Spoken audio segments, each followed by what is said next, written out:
Video like کر کے آگے شیئر ضرور کر دینا کہ آدم علیہ السلام جب تنہائی میں ہوتے تھے تو کہتے تھے اے ظاہر میں میرے پھول اور حقیقت میں باطن میں میری حقیقت میں میرے نخل میری حقیقت میری اصل، یوں کہتے تھے اور یاد کرتے تھے حضور کو۔ تو امام نے اس کی ترجمانی یوں کی ہے، ظاہر میں میرے پھول حقیقت میں میرے نخل، ظاہر میں میرے پھول حقیقت میں میری نخل، اس گل کی یاد میں یہ صدا بل بشر کی ہے۔ اب آتے ہیں اور آگے چلتے ہیں کہ حضرت سلیمان علیہ السلام، حضرت سلیمان علیہ السلام کو اللہ نے بادشاہ بنایا۔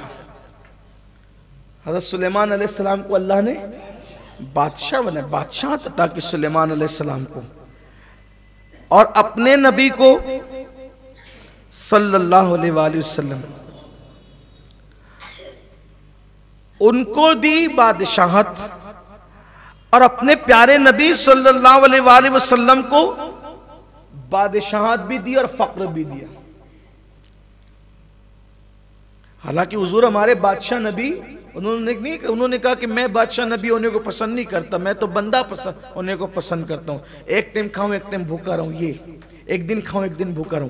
لیکن اگر حقیقت کی نظر سے دیکھیں تو یہ مملکت اسلامیہ ریاست مدینہ کی باغ ڈور کس کے ہاتھ میں تھی؟ حضور اکرم صلی اللہ علیہ وسلم کے ہاتھ میں۔ اور اگر حکومت کی بات دیکھی جائے تو شرق سے لے کے غرب تک حکومت کس کی ہے؟ بلکہ وہ بادشاہ ہیں، شہنشاہ ہیں، کون انکار کر سکتا ہے؟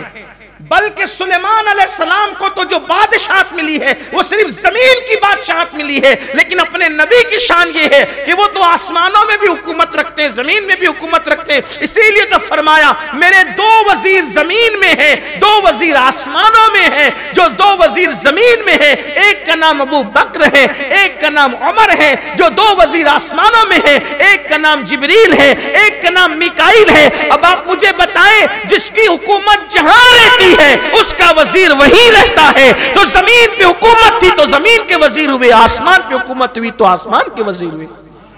یہ تو ان کی حضرت یوسف علیہ السلام کو بھی حکومت ملی، حضرت داؤد علیہ السلام کو بھی حکومت ملی، حضرت سلیمان علیہ السلام کو بھی، لیکن آقا کی حکومت کی جو شان ہے وہ اور جگہ نہیں ہے۔ پھر سلیمان علیہ السلام کا لشکر جو تھا، اب ذرا سنتے جائیے گا، کچھ کہوں گا کچھ نہیں کہوں گا لیکن سمجھنا ذرا، توجہ کرنا۔ سلیمان علیہ السلام کا جو لشکر تھا وہ جنات تھے، سپاہی۔ سلیمان علیہ السلام کے لشکر کے سپاہی کون تھے؟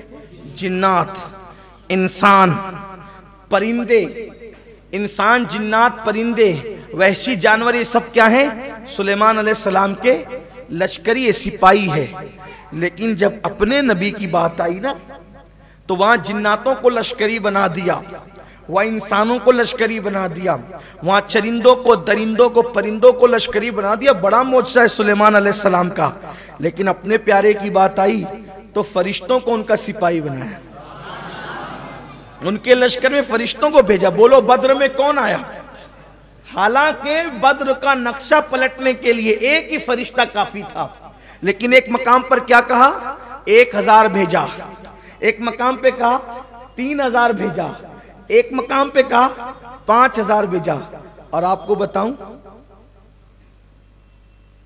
بتاؤں منزلین کہنے کے بعد بھی بات ختم نہیں کی، بلکہ کیا کہا؟ فرشتوں تم چلو محبوب کے سپاہ بننے کے لیے، لشکری بن کر محبوب کے صحابہ کی مدد کرنے کے لیے۔ حبیب تلوار لے کر میدان میں آیا ہے، تم سب چل کر کے لڑو۔ اور پھر ساتھ میں یہ بھی کہا انی معکم، فرشتوں کو تو بھیجا ہی بھیجا، انی معکم کا میں بھی تمہارے ساتھ، میں بھی انی معکم، میں بھی تمہارے ساتھ ہوں۔ یہ شان صرف مصطفیٰ جان رحمت کی، حضور علیہ الصلوۃ والتسلیم کسی کو یہ شان نصیب نہیں ہوئی۔ پھر سلیمان علیہ السلام کو پرندوں کی بولیاں سکھائی۔ سلیمان علیہ السلام پرندوں کی بولیاں جانتے تھے، اور اپنے نبی پرندوں کی بولیاں تو جانتے ہی تھے، لیکن حضور پرندہ بولتا ہے۔ سب مذہب کے لوگ، سب مسلک کے لوگ، سب مکتب فکر کے لوگ جانتے ہیں کہ پرندہ بولتا ہے، چڑیا چہچاتی ہے بولتی ہے، زبان ہے تو بولتی ہے، میں نہ کرتی ہے نا، کچھ تو معنی ہے اس کے